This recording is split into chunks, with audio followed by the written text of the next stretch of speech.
Eternal Echoes presents The Stranger's Latchkey, a work by Freeman. Before we begin, I want to thank you all for the love and support on the videos. I would really appreciate it if you subscribe, as it motivates me to keep bringing you great literary works. You can also share this content with those who enjoy literature as much as you do. Thank you for being here. Without further ado, let's begin.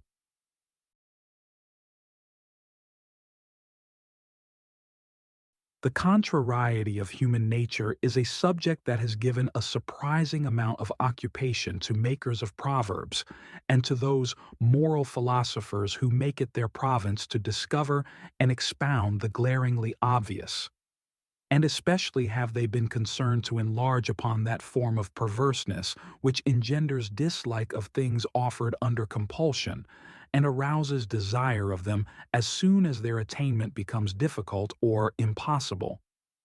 They assure us that a man who has had a given thing within his reach and put it by, will, as soon as it is beyond his reach, find it the one thing necessary and desirable.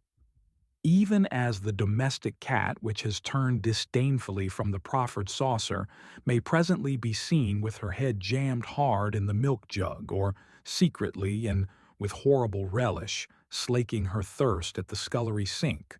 To this peculiarity of the human mind was due, no doubt, the fact that no sooner had I abandoned the clinical side of my profession in favor of the legal, and taken up my abode in the chambers of my friend Thorndike, the famous medico-legal expert, to act as his assistant or junior, than my former mode of life, that of a locum tenens, or minder of other men's practices, which had, when I was following it, seemed intolerably irksome, now appeared to possess many desirable features, and I found myself occasionally hankering to sit once more by the bedside, to puzzle out the perplexing train of symptoms, and to wield that power, the greatest after all possessed by man, the power to banish suffering and ward off the approach of death itself.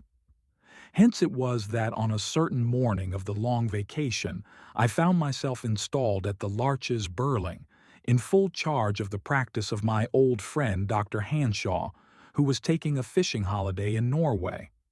I was not left desolate, however, for Mrs. Hanshaw remained at her post, and the roomy, old-fashioned house accommodated 3 visitors in addition. One of these was Dr. Hanshaw's sister, a Mrs. Haldean, the widow of a wealthy Manchester cotton factor. The second was her niece by marriage, Miss Lucy Haldean, a very handsome and charming girl of 23, while the third was no less a person than Master Fred, the only child of Mrs. Haldean and a strapping boy of 6.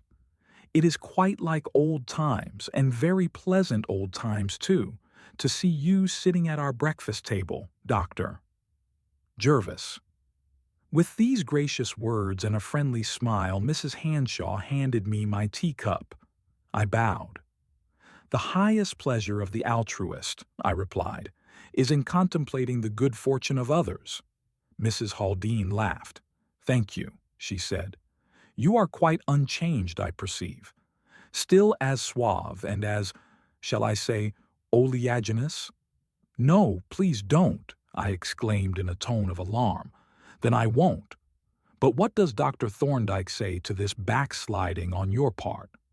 How does he regard this relapse from medical jurisprudence to common general practice? Thorndike, said I, is unmoved by any catastrophe, and he not only regards the decline and fall off of the medical jurist with philosophic calm, but he even favors the relapse, as you call it. He thinks it may be useful to me to study the application of medico-legal methods to general practice. That sounds rather unpleasant, for the patients, I mean, remarked Miss Haldean. Very, agreed her aunt. Most cold-blooded. What sort of man is Dr. Thorndike? I feel quite curious about him. Is he at all human, for instance? He is entirely human, I replied.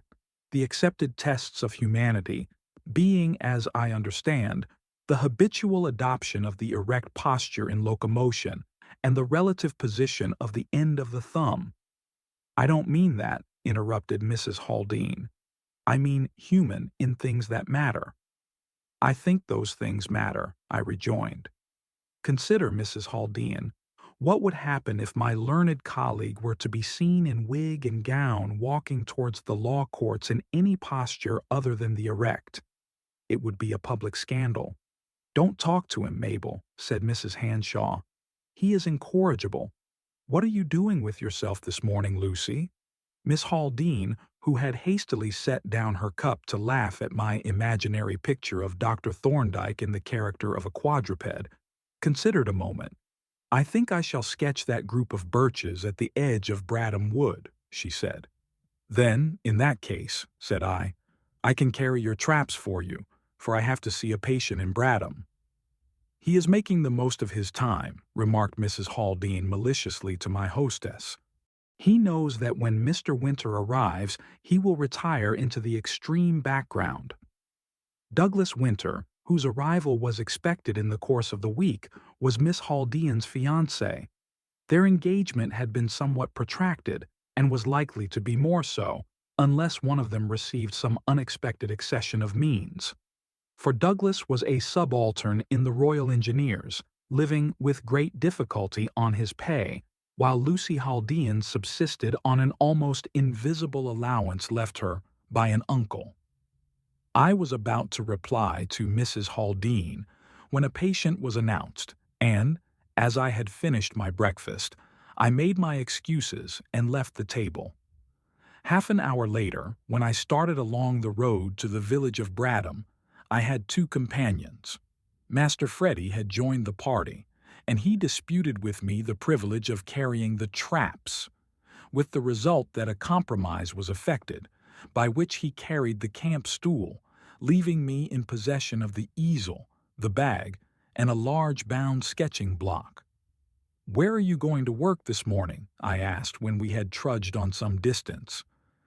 "Just off the road to the left there, at the edge of the wood, not very far from the house of the mysterious stranger." She glanced at me mischievously as she made this reply, and chuckled with delight when I rose at the bait. "What house do you mean?" I inquired. "Ha!" she exclaimed. "The investigator of mysteries is aroused. He saith, 'Ha, ha!' amidst the trumpets. He smelleth the battle afar off." "Explain instantly," I commanded, "or I drop your sketch block into the very next puddle." "You terrify me," said she, "but I will explain, only there isn't any mystery except to the bucolic mind. The house is called Lavender Cottage, and it stands alone in the fields behind the wood. A fortnight ago it was let furnished to a stranger named Whitelock, who has taken it for the purpose of studying the botany of the district, and the only really mysterious thing about him is that no one has seen him.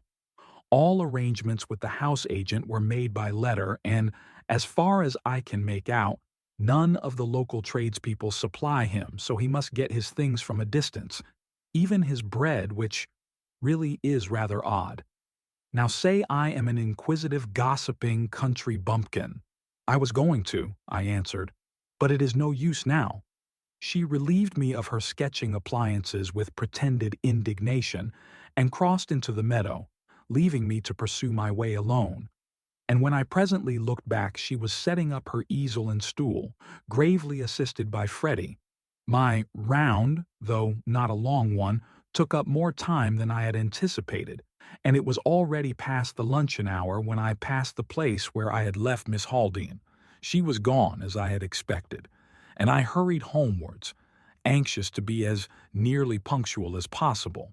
When I entered the dining room, I found Mrs. Haldane and our hostess seated at the table, and both looked up at me expectantly. "Have you seen Lucy?" the former inquired. "No," I answered. "Hasn't she come back? I expected to find her here. She had left the wood when I passed just now." Mrs. Haldane knitted her brows anxiously. "It is very strange," she said, "and very thoughtless of her. Freddy will be famished." I hurried over my lunch, for 2 fresh messages had come in from outlying hamlets, effectually dispelling my visions of a quiet afternoon. And as the minutes passed without bringing any signs of the absentees, Mrs. Haldean became more and more restless and anxious. At length, her suspense became unbearable. She rose suddenly, announcing her intention of cycling up the road to look for the defaulters. But as she was moving towards the door, it burst open, and Lucy Haldean staggered into the room. Her appearance filled us with alarm. She was deadly pale, breathless, and wild-eyed. Her dress was draggled and torn, and she trembled from head to foot. "Good God, Lucy!" gasped Mrs. Haldean. "What has happened? And where is Freddy?" she added in a sterner tone.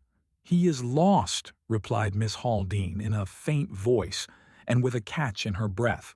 "He strayed away while I was painting. I have searched the wood through and called to him, and looked in all the meadows. Oh, where can he have gone?" Her sketching kit, with which she was loaded, slipped from her grasp and rattled onto the floor, and she buried her face in her hands and sobbed hysterically. "And you have dared to come back without him?" exclaimed Mrs. Haldean. "I was getting exhausted. I came back for help," was the faint reply. "Of course she was exhausted," said Mrs. Hanshaw. "Come, Lucy. Come, Mabel. Don't make mountains out of molehills. The little man is safe enough. We shall find him presently, or he will come home by himself. Come and have some food, Lucy." Miss Haldean shook her head. "I can't, Mrs. Hanshaw. Really I can't," she said. And seeing that she was in a state of utter exhaustion, I poured out a glass of wine and made her drink it. Mrs. Haldean darted from the room and returned immediately, putting on her hat. "You have got to come with me and show me where you lost him," she said. "She can't do that, you know," I said rather brusquely. "She will have to lie down for the present. But I know the place and will cycle up with you." "Very well," replied Mrs. Haldean. "That will do. What time was it?" she asked, turning to her niece. "When you lost the child? And which way—" She paused abruptly, and I looked at her in surprise. She had suddenly turned ashen and ghastly. Her face had set like a mask of stone, with parted lips and staring eyes that were fixed in horror on her niece. There was a deathly silence for a few seconds. Then, in a terrible voice, she demanded, "What is that on your dress, Lucy?" And after a pause, her voice rose into a shriek. "What have you done to my boy?" I glanced in astonishment at the dazed and terrified girl, and then I saw what her aunt had seen: a good-sized blood stain halfway down the front of her skirt and another, smaller one on her right sleeve. The girl herself looked down at the sinister patch of red and then up at her aunt. "It looks like blood," she stammered. "Yes, it is, I think. Of course it is. He struck his nose. And it bled."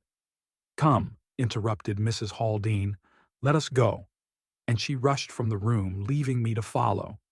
I lifted Miss Haldean, who was half fainting with fatigue and agitation, onto the sofa, and, whispering a few words of encouragement into her ear, turned to Mrs. Hanshaw.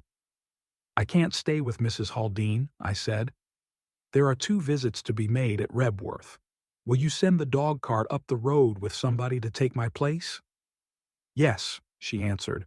"I will send Giles, or come myself if Lucy is fit to be left." I ran to the stables for my bicycle, and as I pedaled out into the road I could see Mrs. Haldean already far ahead, driving her machine at frantic speed. I followed at a rapid pace, but it was not until we approached the commencement of the wood, when she slowed down somewhat, that I overtook her. "This is the place," I said, as we reached the spot where I had parted from Miss Haldean. We dismounted and wheeled our bicycles through the gate, and laying them down beside the hedge, crossed the meadow and entered the wood. It was a terrible experience, and one that I shall never forget. The white-faced, distracted woman, tramping in her flimsy house shoes over the rough ground, bursting through the bushes, regardless of the thorny branches that dragged at skin and hair and dainty clothing, and sending forth from time to time a tremulous cry, so dreadfully pathetic in its mingling of terror and coaxing softness that a lump rose in my throat, and I could barely keep my self-control. "Freddy! Freddy boy! Mummy's here, darling!" The wailing cry sounded through the leafy solitude, but no answer came save the whir of wings or the chatter of startled birds. But even more shocking than that terrible cry, more disturbing and eloquent with dreadful suggestion, was the way in which she peered, furtively, but with fearful expectation, among the roots of the bushes, or halted to gaze upon every molehill and hummock, every depression or disturbance of the ground. So we stumbled on for a while with never a word spoken until we came to a beaten track or footpath leading across the wood. Here I paused to examine the footprints, of which several were visible in the soft earth, though none seemed very recent. But proceeding a little way down the track, I perceived, crossing it, a set of fresh imprints which I recognized at once as Miss Haldean's. She was wearing, as I knew, a pair of brown golf boots, with rubber pads in the leather soles, and the prints made by them were unmistakable. "Miss Haldean crossed the path here," I said, pointing to the footprints. "Don't speak of her before me," exclaimed Mrs. Haldean, but she gazed eagerly at the footprints, nevertheless, and immediately plunged into the wood to follow the tracks. "You are very unjust to your niece, Mrs. Haldean," I ventured to protest. She halted and faced me with an angry frown. "You don't understand," she exclaimed. "You don't know, perhaps, that if my poor child is really dead, Lucy Haldean will be a rich woman, and may marry tomorrow if she chooses." "I did not know that," I answered. "But if I had, I should have said the same." "Of course you would," she retorted bitterly. "A pretty face can muddle any man's judgment." She turned away abruptly to resume her pursuit, and I followed in silence. The trail which we were following zigzagged through the thickest part of the wood, but its devious windings eventually brought us out onto an open space on the farther side. Here we at once perceived traces of another kind, a litter of dirty rags, pieces of paper, scraps of stale bread, bones and feathers, with hoof marks, wheel ruts, and the ashes of a large wood fire, pointed clearly to a gypsy encampment recently broken up. I laid my hand on the heap of ashes and found it still warm, and on scattering it with my foot a layer of glowing cinders appeared at the bottom. "These people have only been gone an hour or two," I said. "It would be well to have them followed without delay." A gleam of hope shone on the drawn, white face as the bereaved mother caught eagerly at my suggestion. "Yes," she exclaimed breathlessly. "She may have bribed them to take him away. Let us see which way they went." We followed the wheel tracks down to the road and found that they turned towards London. At the same time I perceived the dog-cart in the distance with Mrs. Hanshaw standing beside it, and as the coachman observed me, he whipped up his horse and approached.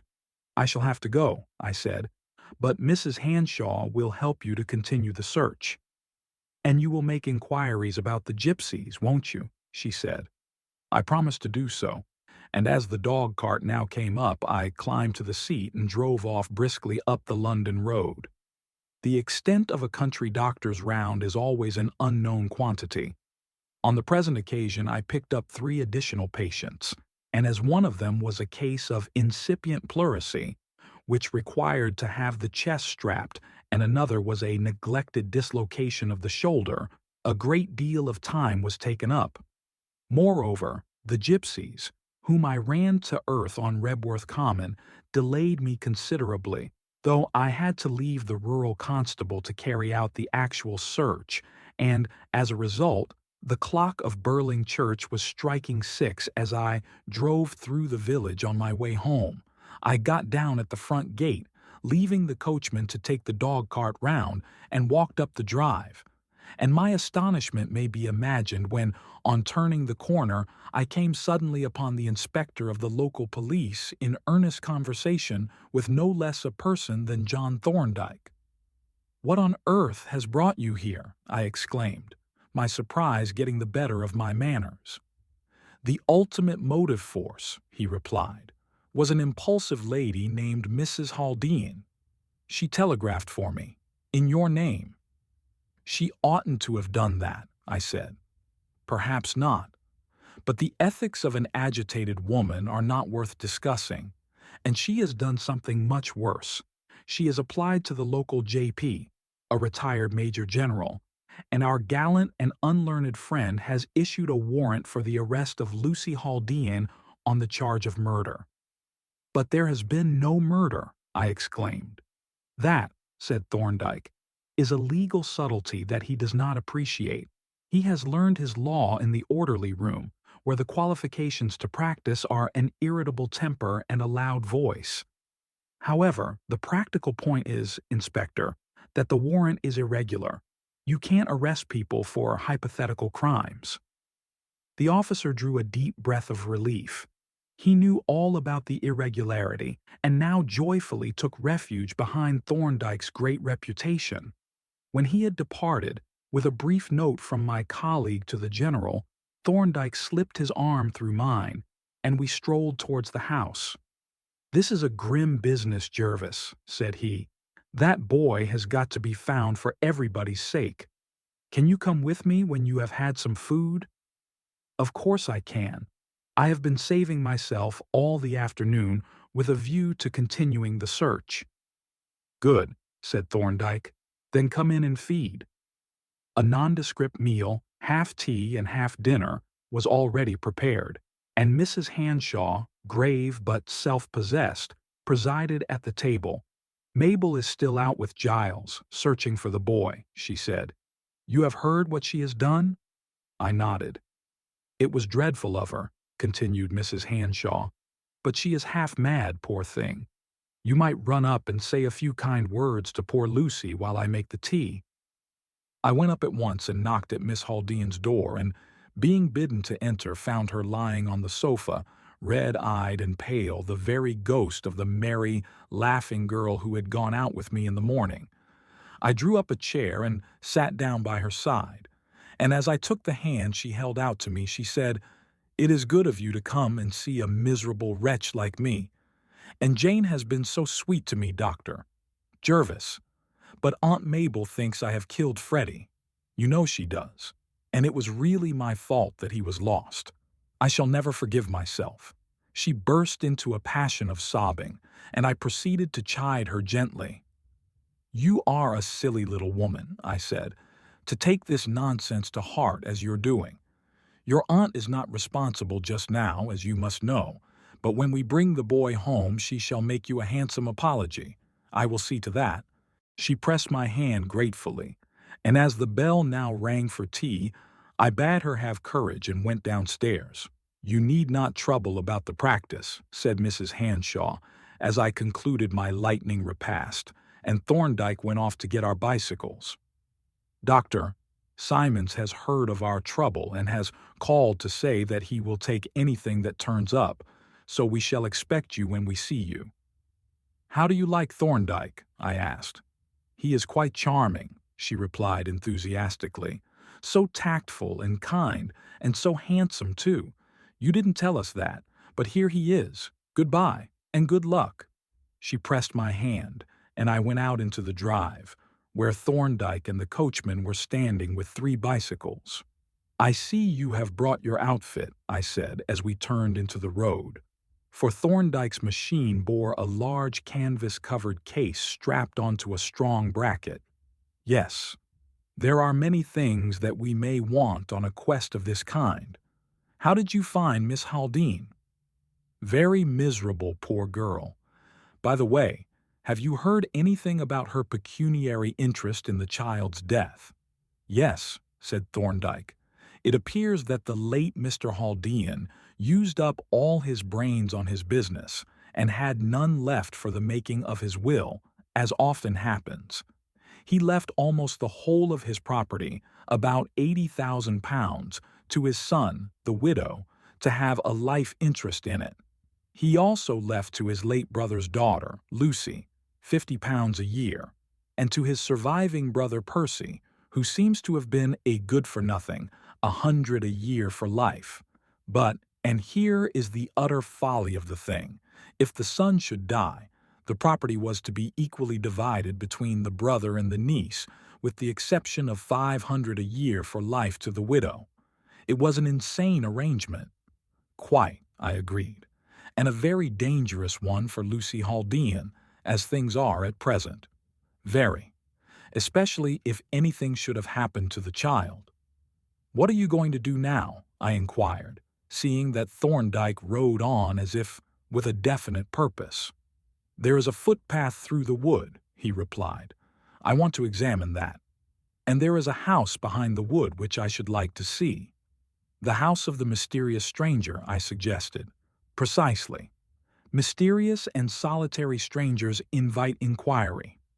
We drew up at the entrance to the footpath, leaving Willett the coachman in charge of the 3 machines, and proceeded up the narrow track. As we went, Thorndike looked back at the prints of our feet and nodded approvingly. "This soft loam," he remarked, "yields beautifully clear impressions, and yesterday's rain has made it perfect." We had not gone far when we perceived a set of footprints which I recognized, as did Thorndike also, for he remarked, "Miss Haldean, running and alone." Presently we met them again, crossing in the opposite direction, together with the prints of small shoes with very high heels. "Mrs. Haldean on the track of her niece," was Thorndike's comment, and a minute later we encountered them both again, accompanied by my own footprints.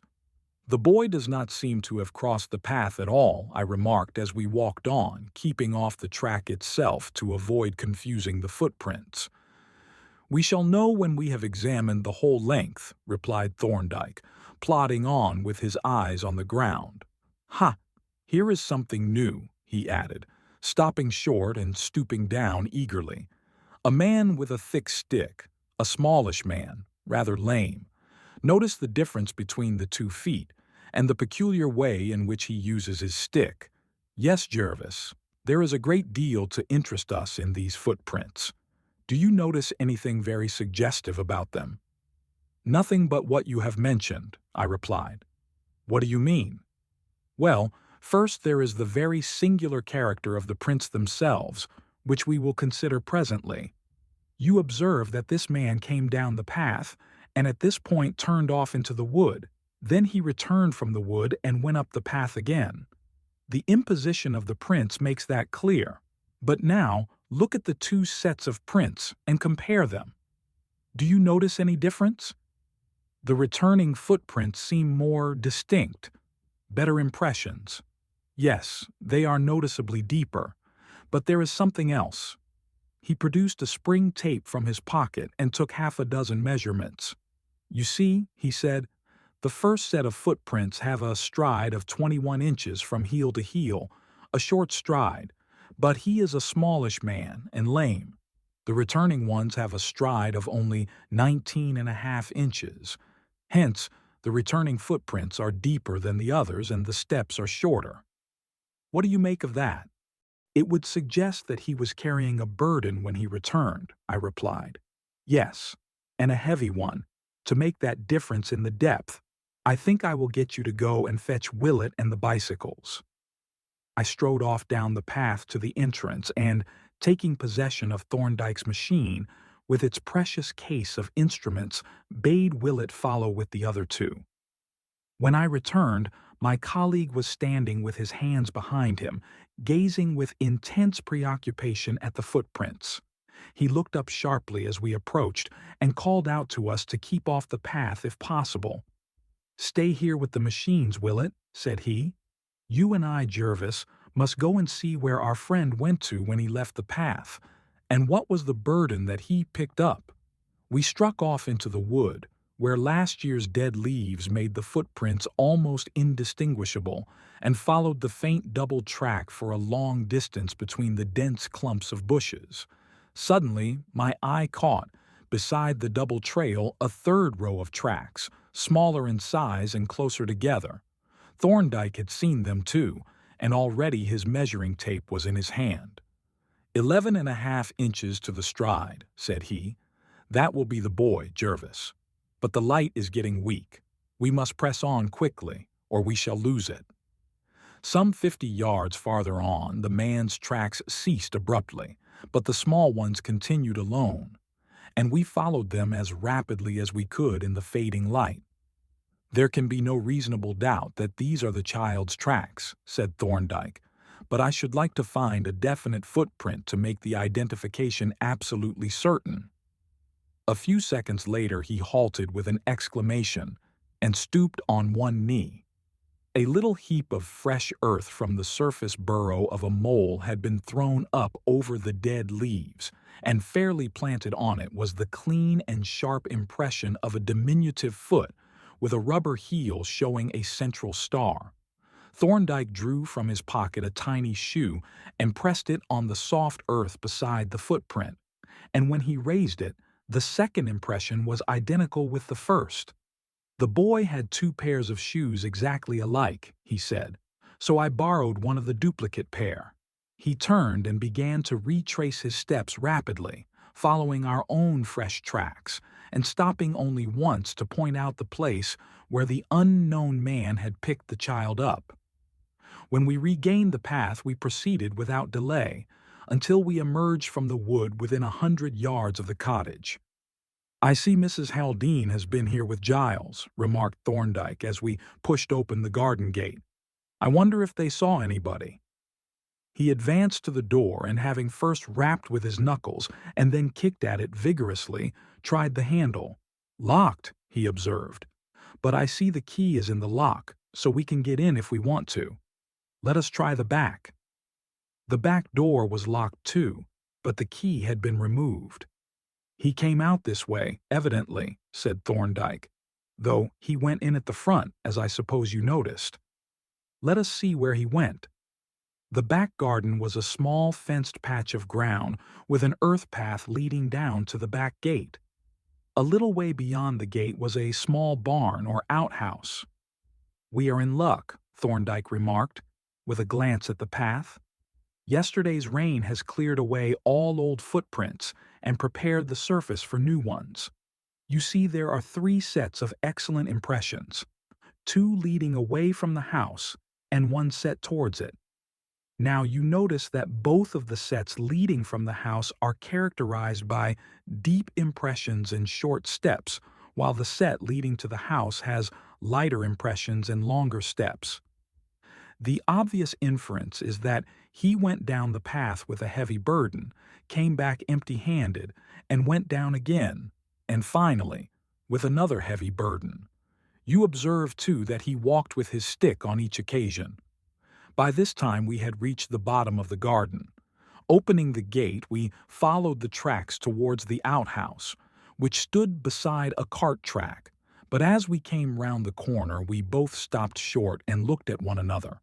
On the soft earth were the very distinct impressions of the tires of a motor car leading from the wide door of the outhouse. Finding that the door was unfastened, Thorndike opened it and looked in, to satisfy himself that the place was empty. Then he fell to studying the tracks. The course of events is pretty plain, he observed. First the fellow brought down his luggage, started the engine, and got the car out. You can see where it stood, both by the little pool of oil and by the widening and blurring of the wheel tracks from the vibration of the free engine. Then he went back and fetched the boy, carried him pick-a-back, I should say, judging by the depth of the toe marks in the last set of footprints. That was a tactical mistake. He should have taken the boy straight into the shed. He pointed as he spoke to one of the footprints beside the wheel tracks, from the toe of which projected a small segment of the print of a little rubber heel.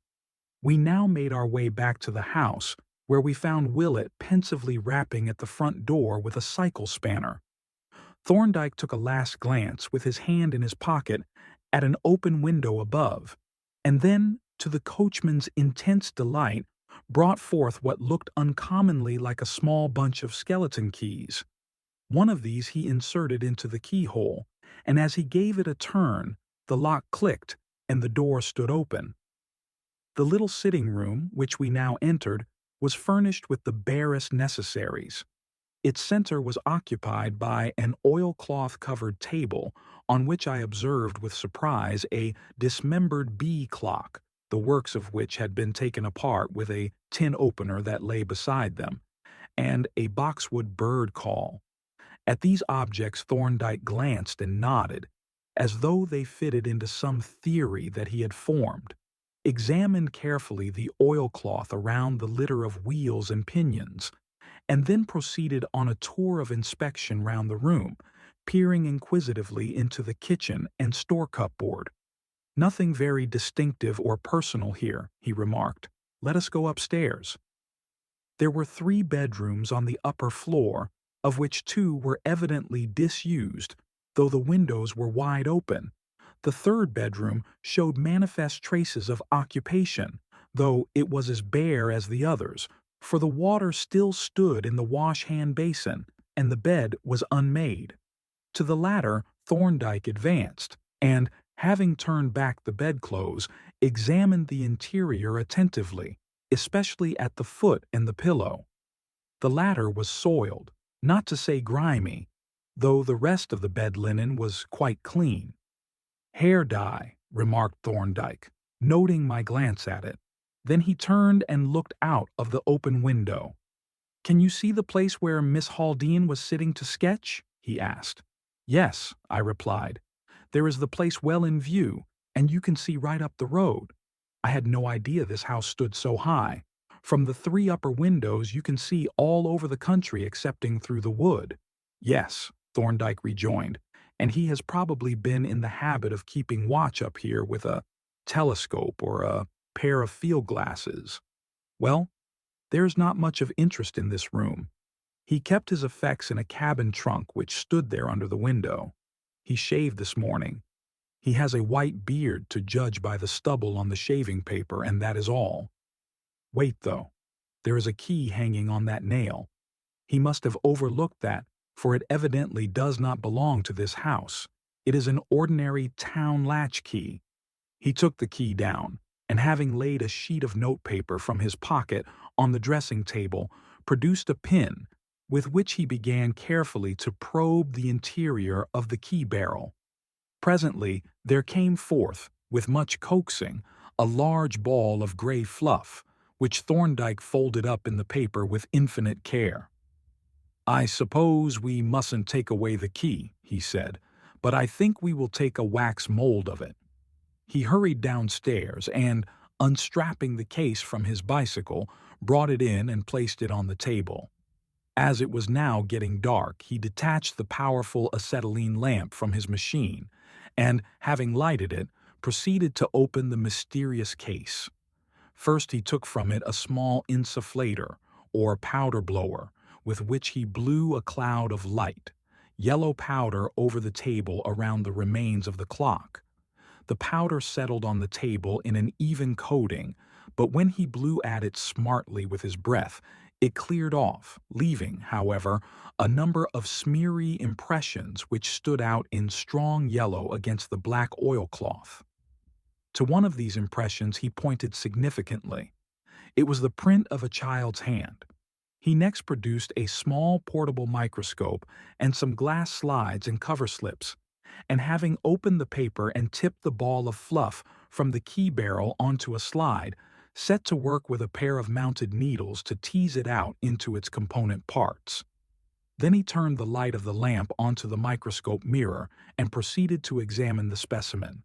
"A curious and instructive assortment this, Jervis," he remarked, with his eye at the microscope. "Woolen fibers, no cotton or linen. He is careful of his health to have woolen pockets. And 2 hairs. Very curious ones, too. Just look at them, and observe the root bulbs." I applied my eye to the microscope, and saw, among other things, 2 hairs, originally white, but encrusted with a black, opaque, glistening stain. The root bulbs, I noticed, were shriveled and atrophied. "But how on earth," I exclaimed, "did the hairs get into his pocket?" "I think the hairs themselves answer that question," he replied, "when considered with the other curios. The stain is obviously lead sulfide, but what else do you see?" "I see some particles of metal, a white metal apparently, and a number of fragments of woody fiber and starch granules, but I don't recognize the starch. It is not wheat starch, nor rice, nor potato. Do you make out what it is?" Thorndike chuckled. "Experiencia does it," said he. "You will have, Jervis, to study the minute properties of dust and dirt. Their evidential value is immense. Let us have another look at that starch. It is all alike, I suppose." It was, and Thorndike had just ascertained the fact when the door burst open and Mrs. Haldean entered the room, followed by Mrs. Hanshaw and the police inspector. The former lady regarded my colleague with a glance of extreme disfavor. "We heard that you had come here, sir," said she, "and we supposed you were engaged in searching for my poor child. But it seems we were mistaken, since we find you here amusing yourselves fiddling with these nonsensical instruments." "Perhaps, Mabel," said Mrs. Hanshaw stiffly, "it would be wiser and infinitely more polite to ask if Dr. Thorndike has any news for us." "That is undoubtedly so, madam," agreed the inspector, who had apparently suffered also from Mrs. Haldean's impulsiveness. "Then perhaps," the latter lady suggested, "you will inform us if you have discovered anything." "I will tell you," replied Thorndike, "all that we know. The child was abducted by the man who occupied this house and who appears to have watched him from an upper window, probably through a glass. This man lured the child into the wood by blowing this bird call. He met him in the wood and induced him, by some promises no doubt, to come with him. He picked the child up and carried him, on his back, I think, up to the house, and brought him in through the front door, which he locked after him. He gave the boy this clock and the bird call to amuse him while he went upstairs and packed his trunk. He took the trunk out through the back door and down the garden to the shed there, in which he had a motor car. He got the car out and came back for the boy, whom he carried down to the car, locking the back door after him. Then he drove away." "You know he has gone," cried Mrs. Haldean, "and yet you stay here playing with these ridiculous toys. Why are you not following him?" "We have just finished ascertaining the facts," Thorndike replied calmly, "and should by now be on the road if you had not come." Here the inspector interposed anxiously. "Of course, sir, you can't give any description of the man. You have no clue to his identity, I suppose." "We have only his footprints," Thorndike answered, "and this fluff which I raked out of the barrel of his latchkey, and have just been examining. From these data I conclude that he is a rather short and thin man and somewhat lame. He walks with the aid of a thick stick, which has a knob, not a crook, at the top, and which he carries in his left hand. I think that his left leg has been amputated above the knee, and that he wears an artificial limb. He is elderly. He shaves his beard, has white hair dyed a grayish black, is partly bald, and probably combs a wisp of hair over the bald place. He takes snuff and carries a leaden comb in his pocket." As Thorndike's description proceeded, the inspector's mouth gradually opened wider and wider until he appeared the very type and symbol of astonishment, but its effect on Mrs. Haldean was much more remarkable. Rising from her chair, she leaned on the table and stared at Thorndike with an expression of awe, even of terror, and as he finished, she sank back into her chair, with her hands clasped, and turned to Mrs. Hanshaw. "Jane," she gasped, "it is Percy, my brother-in-law. He has described him exactly, even to his stick and his pocket comb, but I thought he was in Chicago." "If that is so," said Thorndike, hastily repacking his case, "we had better start at once." "We have the dog-cart in the road," said Mrs. Hanshaw. "Thank you," replied Thorndike. "We will ride on our bicycles, and the inspector can borrow Willet's. We go out at the back by the cart track, which joins the road farther on." "Then we will follow in the dog cart," said Mrs. Haldean. "Come, Jane." The two ladies departed down the path, while we made ready our bicycles and lit our lamps. "With your permission, Inspector," said Thorndike, "we will take the key with us." "It's hardly legal, sir," objected the officer. "We have no authority." "It is quite illegal," answered Thorndike, "but it is necessary. And necessity, like your military JP, knows no law." The inspector grinned and went out, regarding me with a quivering eyelid as Thorndike locked the door with his skeleton key. As we turned into the road, I saw the lights of the dog cart behind us, and we pushed forward at a swift pace, picking up the trail easily on the soft, moist road. "What beats me," said the inspector confidentially as we rode along, "is how he knew the man was bald. Was it the footprints or the latchkey? And that comb, too, that was a regular knockout." These points were, by now, pretty clear to me. I had seen the hairs with their atrophied bulbs, such as one finds at the margin of a bald patch, and the comb was used, evidently, for the double purpose of keeping the bald patch covered and blackening the sulfur-charged hair. But the knobbed stick and the artificial limb puzzled me so completely that I presently overtook Thorndike to demand an explanation. "The stick," said he, "is perfectly simple. The ferrule of a knobbed stick wears evenly all round. That of a crooked stick wears on one side, the side opposite the crook. The impressions showed that the ferrule of this one was evenly convex. Therefore, it had no crook. The other matter is more complicated. To begin with, an artificial foot makes a very characteristic impression, owing to its purely passive elasticity, as I will show you tomorrow.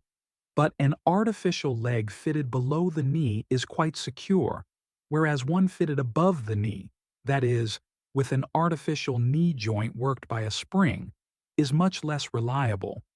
Now, this man had an artificial foot, and he evidently distrusted his knee joint, as is shown by his steadying it with his stick on the same side.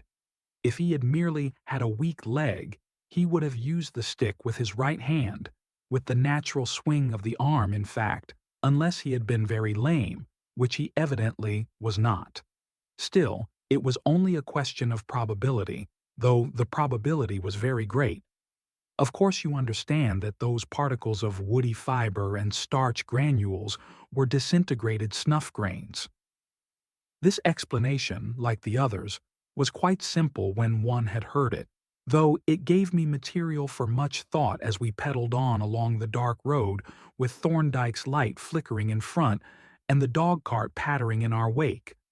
But there was ample time for reflection, for our pace rather precluded conversation, and we rode on mile after mile until my legs ached with fatigue. On and on we went through village after village, now losing the trail in some frequented street, but picking it up again unfailingly as we emerged onto the country road, until at last, in the paved high street of the little town of Horsefield, we lost it for good. We rode on through the town out onto the country road, but although there were several tracks of motors, Thorndike shook his head at them all. "I have been studying those tires until I know them by heart," he said. "No, either he is in the town, or he has left it by a side road." There was nothing for it but to put up the horse and the machines at the hotel, while we walked round to reconnoiter. And this we did, tramping up one street and down another, with eyes bent on the ground, fruitlessly searching for a trace of the missing car. Suddenly, at the door of a blacksmith's shop, Thorndike halted. The shop had been kept open late for the shoeing of a carriage horse, which was just being led away, and the smith had come to the door for a breath of air. Thorndike accosted him genially. "Good evening. You are just the man I wanted to see. I have mislaid the address of a friend of mine who, I think, called on you this afternoon. A lame gentleman who walks with a stick. I expect he wanted you to pick a lock or make him a key." "Oh, I remember him," said the man. "Yes, he had lost his latchkey and wanted the lock picked before he could get into his house.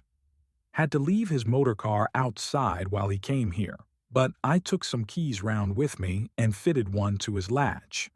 He then directed us to a house at the end of a street close by, and, having thanked him, we went off in high spirits." "How did you know he had been there?" I asked.